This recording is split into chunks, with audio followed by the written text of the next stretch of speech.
Email में forms के ऊपर डिस्कस करते हैं। ठीक है, फॉर्म्स बहुत बेहतरीन चीज़ होते हैं। सबसे पहले फॉर्म्स का अगर मैं इंट्रोडक्शन कर लूँ कि फॉर्म्स होते क्या है। ठीक है, अगर आप gmail.com ओपन करते हैं या facebook.com ओपन करते हैं, ठीक है, चले facebook.com, तो ये भी बेसिकली इसमें फॉर्म है और ये जो नेम वगैरह ये आप फिल करते हैं ये कंप्लीट क्या है, फॉर्म है। ठीक है, और इंटरेक्टिव होती है।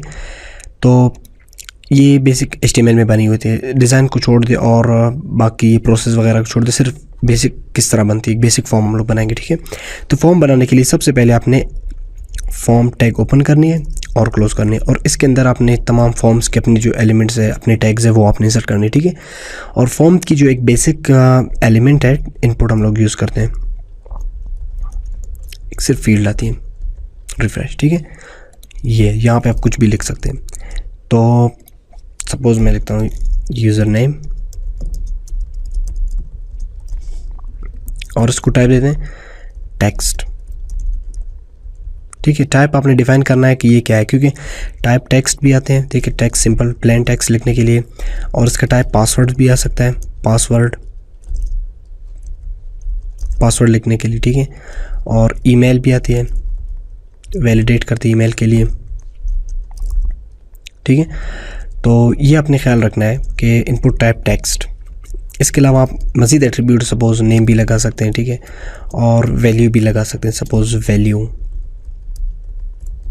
वैल्यू बेसिकली क्या है, सपोज़ मैं लिखता हूँ, कभी आपने देखा होगा इंटरव्यूअर नेम रिफ्रेश, जो पहले से ही लिखी हुई है कि भाई इंटरव्यूअर नेम, लेकिन इसमें एक मसला है कि आप देखिए जब क्लिक करते हैं फिर आपको इसको मिटाना होता है और फिर अपना नेम इंसर्ट करना होता है। ठीक है, लेकिन वैल्यू की बजाय अगर आप इस एट्रीब्यूट को चेंज कर ले प्लेस होल्डर में, प्लेस होल्डर, सेव और रिफ़्रेश, देखिए जब आप क्लिक करते हैं और नाम लिखते हैं तो वो खुद ब खुद मिट जाती है। ठीक है, प्लेस होल्डर एट्रीब्यूट यूज़ कर लें।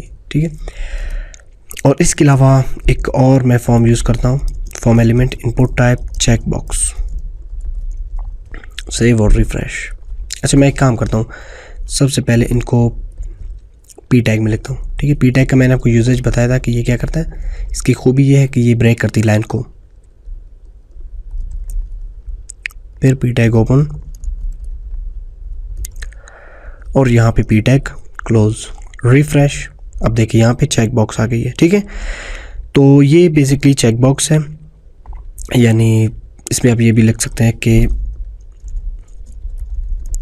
स्टे लॉगिन, ये वगैरह होती है कि भाई कि लॉगिन आप रहना चाहते हैं चेक कर ले, अगर नहीं रहना चाहते तो अनचेक कर ले। और इसको ठीक है बाद में हम कस्टमाइज़ भी करेंगे। इसके बाद आप रेडियो बटन्स भी यूज़ कर सकते हैं। ठीक है, जो नहीं होती कि आप मेल है या फीमेल, सपोज़ मेल के लिए भी आप यूज़ कर सकते हैं। इनपुट टाइप रेडियो, मैं दोबारा इसको इंसर्ट करता हूँ फीमेल के लिए, इनपुट टाइप रेडियो। देखिए अब जब मैं मेल पे क्लिक करता हूँ तब भी ये चेक हो रहा है। ठीक है, फिल हो रहा है, और फीमेल पे क्लिक करता हूँ तब भी ये फिल हो रहा है। मसला क्या है, मसला ये है कि यहाँ पे एक एट्रीब्यूट है, क्योंकि ये समझ रहा है कि इनकी सेट डिफरेंट है एक दूसरे से।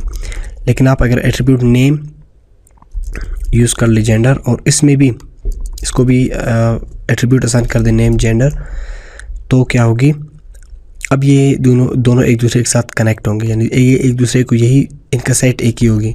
ठीक है, रिफ्रेश। अब देखें जब आप इस पर क्लिक करते हैं तो रेडियो बेसिकली काम भी यही होता है कि आपके पास एक ऑप्शन होती है, एक आपने सेलेक्ट करनी होती है। ठीक है, ये HTML फॉर्म्स में।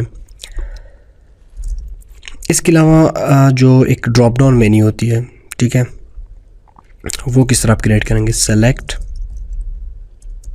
उसके अंदर ऑप्शन पेयर टैग्स। ठीक है, सपोज आइसक्रीम, पिज़्ज़ा, टी, ये कुछ इस तरह एक ड्रॉप डाउन मेन्यू होती है। ये बेसिकली आपने देखा होगा ज़्यादा ये एज वगैरह के लिए इस्तेमाल होती है, किस मंथ में आप पैदा हुए या डेट क्या है। ठीक है, डेट ऑफ बर्थ वगैरह के लिए, ईयर के लिए इस्तेमाल होती है ड्रॉप डाउन मेन्यू। या आप ये कह सकते हैं कि फूड्स,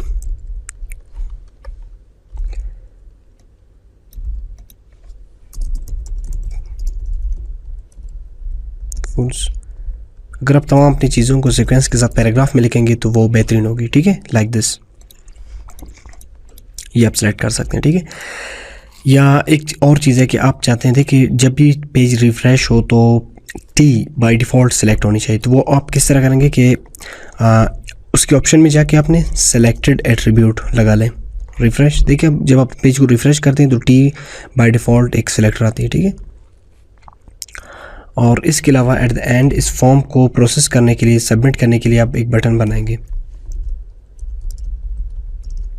बटन आप किस तरह बनाएंगे, इनपुट टाइप बटन भी लगा सकते हैं, ठीक है, इस तरह नॉर्मल सिंपल बटन के लिए, लेकिन आप सबमिट कर रहे हैं तो इनपुट टाइप सबमिट ही देंगे।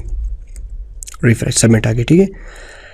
तो ये एक बेसिक फॉर्म है, सिंपल हम लोगों ने एक फॉर्म बनाया, लेकिन फॉर्म में अगर आप गूगल कर लें फॉर्म में और भी बहुत से एलिमेंट्स हैं, यानी यहाँ पे फॉर्म एंड नहीं, ये तो एक सिंपल फॉर्म था कि आपको एक फॉर्म का तरीका बनाना आप लोगों से सिखा दिया, लेकिन एक हम लोगों का आगे सेक्शन है वहाँ पे मज़ीद फॉर्म को एडवांस में डिस्कस करते हैं, ठीक है। अब इस फॉर्म को थोड़ा इसको कस्टमाइज़ करते हैं, ठीक है। इस फॉर्म को सपोज़ आप चाहते हैं कि ये जो चेक है ये पहले से ही सिलेक्ट हो, पहले से ही चेकड हो, तो वो आप किस तरह करेंगे, एक एट्रीब्यूट सिंगल है जिसकी वैल्यू नहीं है, सिंपल आप चेकड लिखेंगे यहाँ पे, चेकड। देखें जब आप पेज को रिफ़्रेश करते हैं तो ये बाय डिफ़ॉल्ट चेक है, ठीक है। इसके अलावा ये जो इनपुट टाइप सबमिट है, इसका भाई आप चाहते हैं कि नाम कुछ और हो, सपोज़ सेंड हो, या तो आप इसको एक एट्रीब्यूट है वैल्यू वो असाइन कर देंगे, लॉगिन कर सकते हैं, ठीक है, या ऑर्डर कर सकते हैं लाइक दिस, ठीक है। इस बटन पर क्लिक करने पे ये फॉर्म, अब देखिए ये प्रोसेस नहीं हो रहा है, वो फिर हम अगले सेक्शन में इसको प्रोसेस भी कर लेंगे क्योंकि ये HTML है सिंपल। और बाकी इस फॉर्म को डिज़ाइन वगैरह करने के लिए भी आप CSS में इसको डिज़ाइन कर सकते हैं, और प्रोसेस वगैरह करने के लिए हम अगले सेक्शन PHP MySQL में इसको प्रोसेस कर लेंगे, इसको मज़ीद डिस्कस करते हैं, ठीक है। तो ये बेसिक इन्फॉर्मेशन थी फॉर्म्स के बारे में।